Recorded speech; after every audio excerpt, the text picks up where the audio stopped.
Sebenarnya memangnya ada dok hubungan dari penggunaan media sosial sendiri terhadap life satisfaction ini dok? Life satisfaction ini kan merupakan pengakuan diri ya, di mana seseorang jadi banyak yang menonjolkan kemewahan atau prestasi dirinya, yang semua-semua sekarang serba diposting gitu, memanfaatkan media sosial untuk menunjukkan siapa dirinya atau apa yang dia gunakan. Melakukan pansos boleh-boleh saja, tetapi harus tetap elegan. Bukan status sosial yang akan diingat, melainkan kebaikan, cinta, dan aliran positif yang Anda tularkan. Assalamualaikum warahmatullahi wabarakatuh. Kembali bersama saya Dr. Vera dalam podcast Seksi Ansietas PPBD SKJ. Kali ini kita bersama salah seorang narasumber kita dengan Dr. Nurul Utami, Magister Kedokteran, Spesialis Kedokteran Jiwa. Assalamualaikum dokter. Waalaikumsalam. Baiklah dokter, gimana ini hari kabarnya? Alhamdulillah, sehat. Dokter, kali ini kita akan bahas mengenai life satisfaction dari media sosial. Baiklah, kali ini kita akan membahas mengenai life satisfaction dari media sosial ya dok. Sebenarnya memangnya ada dok hubungan dari penggunaan media sosial sendiri terhadap life satisfaction ini dok? Iya, jadi life satisfaction ini kan merupakan pengakuan diri ya, di mana seseorang jadi banyak yang menonjolkan kemewahan atau prestasi dirinya, yang semua-semua sekarang serba diposting gitu, memanfaatkan media sosial untuk menunjukkan siapa dirinya atau apa yang dia gunakan. Jadi belakangan bakal jadi kayak haus pujian ya dok ya? Ya, mungkin seperti itu ya. Untuk durasinya gimana dok? Seberapa sering orang-orang dalam penggunaan media sosial ini akan mempengaruhi life satisfaction ini dok? Untuk penggunaan media sosial, biasanya orang-orang seperti ini ya pasti pengen update terus ya, lihat terus, searching terus, upload terus. Kalau untuk batasan waktu mungkin dalam, setiap harinya bisa sepanjang hari ya. Selanjutnya nih dok, ada nggak nih perbedaan sama orang yang terus-menerus menggunakan medsos atau sesekali dok terhadap tingkat kepuasan? Jadi, memang pada orang-orang yang mengalami life satisfaction ini mungkin ada sedikit kecemasan ya ketika dia tidak mengunggah atau dia menjadi jarang mengunggah ya, pasti sangat berbeda. Biasanya orang-orang ini yang lebih cenderung banyak mengunggah. Jadi ketika dia belum sempat mengunggah atau, belum ada mengunggah, pasti muncul sedikit kecemasan. Atau kayak ngerasa, kayaknya ada yang kurang hari ini belum ngapain ya, gitu ya Iya dok bisa ya dok? benar, mungkin ini menjadi mood booster-nya juga kali Jadi ya. mood booster ya dok ya. Kemudian dok, dapat nggak penggunaan medsos ini mempengaruhi aspek kepuasan tertentu seperti hubungan, karir, ataupun juga kesejahteraan fisik dok?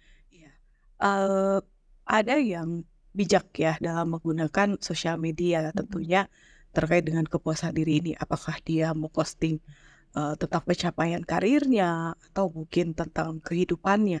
Nah, ketika kita memanfaatkannya untuk mencapai karir kita, kenapa enggak, ya kan? Walaupun kadang-kadang sedikit manipulatif gitu. Mungkin ini yang menjadi satu kepuasan terhadap dirinya nanti. Jadi lebih kayak memang sebetulnya kalau misalnya kita punya suatu prestasi yang kita banggakan, otomatis kalau misalnya, nanti kalau prestasinya turun gimana ya, jadi lebih termotivasi, bisa ya, Dok, ya? Iya, benar. Kemudian, Dok, untuk gender sendiri, Dok, ada nggak perbedaan antara laki-laki sama perempuan dalam pengaruh media sosial ini terhadap kepuasan hidup? Iya, tentunya ada ya, di mana, pada life satisfaction ini lebih dominan, didapatin pada perempuan. Eee, Mungkin ini juga pengaruh, lingkungan sosial ya. Apakah mungkin, melihat online shop yang memicu juga jadi pengen belanja, pengen menggunakan, membeli, menunjukkan, kita punya ini, punya itu, dan lain sebagainya. Jadi pada wanita cenderung lebih banyak yang menggunakan medsos ini untuk life satisfaction ini, Dok? Iya cenderung seperti itu. Kemudian Dok, dari, faktor usia Dok, kalau kalau tadi kita bicara soal gender, gimana dengan faktor usia Dok? Ada nggak pengaruhnya Dok? Benar, memang penggunaan sosial media ini sudah nggak terbatas ya, baik dari usia remaja sampai dewasa, bahkan lansia juga ya. Dan, pada life satisfaction ini biasanya, cenderung pada usia 20 tahun hingga 40 tahun ya, di mana, pada masa-masa ini, seseorang sudah mulai berkarir ya, sudah mulai, menggunakan secara aktif keuntungan sisi positif dan negatif dari penggunaan media sosial. Kayak tadi yang dokter sempat bilang kan dari sisi positif dan negatif nih, kalau kita balik ke sisi positifnya Dok, ada nggak jenis-jenis konten tertentu yang dikonsumsi untuk penggunaan medsos ini Dok, terhadap yang berdampak pada kepuasan hidup Dok? Misalnya nih Dok, seperti jenis-jenis konten yang inspiratif atau informatif Dok. Iya, benar. Jadi, memang dalam penggunaan sosial media ini harus bijak ya, karena ketika kita tidak bijak, kita suka menyalahartikan nih. Nah, contoh saja ya, ketika, banyak yang, informasi terkait dengan kecantikan nih, jadinya karena melihat, wah setelah dioperasi jadi tambah cantik nih, gitu. Jadi, menambah kepercayaan diri. Nah, ini yang, menjadi negatif tentunya ya, terhadap diri kita, itu contohnya. Dan selanjutnya Dok, bisa nggak medsos ini sendiri menggantikan interaksi sosial di kehidupan nyata dan berdampak pada kepuasan hidup? Iya, tentunya sangat berdampak ya. Mungkin, dari segi materi, apakah kita menjadi, terpaksa ya harus, manipulatif dan lain sebagainya. Jadi terkesan memaksakan diri gitu dan, banyak membuang-buang waktu ya pada life satisfaction yang cenderung mungkin mencari pengakuan ya atau, kepuasan diri dari sosial media.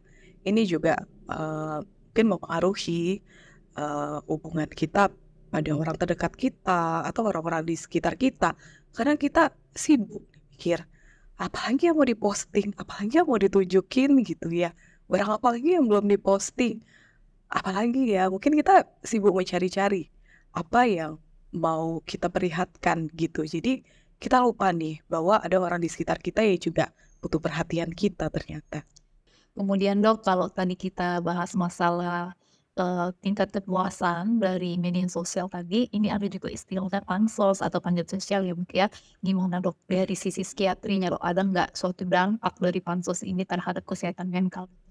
Iya, jadi, pada, individu ya atau seseorang yang, pansos atau panjat sosial ini biasanya, mencari keuntungan dari satu subjek yang bisa dimanfaatkan untuk, meraih kesuksesan terhadap dirinya atau mendongkrak popularitas lah istilahnya ya.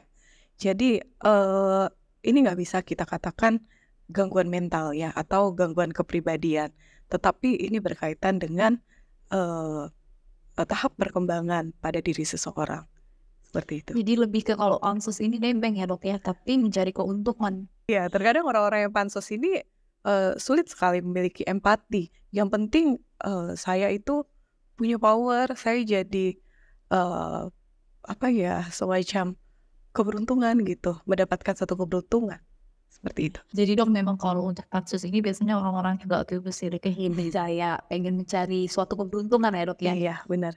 Selanjutnya Dok, ada nggak nih dampak negatif ya Dok dari pansos ini terhadap kesehatan mental? Ya, jadi, ketika orang yang pansos ini tidak mencapai tujuannya ya, bisa saja, seseorang menjadi merasa gagal, emosionalnya terganggu, muncul kecemasan, rendah diri, putus asa ya, yang ini yang bakal mengakibatkan menjadi cemas atau depresif. Jadi dia mungkin ngerasa nggak mampu, gagal tadi ya Dok ya, Benar, dari tujuannya nggak tercapai, jadi kepikiran gitu ya Dok ya? pasti. Baik Dok, mungkin ini pertanyaan terakhir kita ya Dok ya. Gimana nih Dok buat kadang kan ada nih kritikan dari orang yang bilang, ih kamu cuma pansos deh gitu. Jadi kritikan-kritikan yang negatif terhadap orang yang pansos ini Dok. Gimana terhadap kesehatan mental? Iya, bagi orang yang pansos ini kan, kehilangan nilai-nilai empati ya.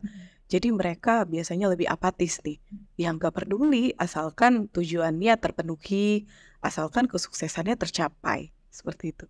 Jadi Dok, berarti memang pansos dan life satisfaction ini dia hanya mendapatkan kepuasan ya Dok ya, dengan tujuan tertentu sama-sama pengen menonjolkan, pengen mendapatkan eh, Keuntungan. keuntungan dan perhatian dari orang ya Dok ya. Iya, benar. Karena orang-orang yang seperti ini biasanya kan orang-orang yang kurang perhatian, sehingga, tidak ada kepercayaan diri. Oke dokter, terima kasih banyak Dok atas waktunya dan berbagi ilmunya. Semoga di anak teman-teman juga dapat mengambil hikmahnya dan dapat mempelajari apa yang sudah disampaikan oleh Dokter Nurul. Demikianlah podcast kita kali ini. Semoga teman-teman di rumah dapat mengambil hikmahnya. Dan terima kasih juga kepada dokter atas ilmunya. Semoga bermanfaat buat teman-teman di rumah. Ini buat teman-teman yang pengen konsultasi atau ketemu langsung sama dokter di mana ya, Dok? Iya, boleh di Praktik Swasta Mandiri saya di Jalan Gaparta nomor 175/28. Boleh juga search di Instagram Nurul Utami 222 dan TikTok Nurul Utami 222. Ya itu tadi tempat dokter Nurul, prakteknya buat teman-teman yang pengen konsultasi ataupun jumpa langsung sama dokter Nurul Huta. Dan terima kasih buat teman-teman yang udah menyaksikan podcast kami. Jangan lupa tetap menyaksikan di episode selanjutnya. Tiada kesehatan tanpa kesehatan jiwa. Salam sehat jiwa. Assalamualaikum warahmatullahi wabarakatuh.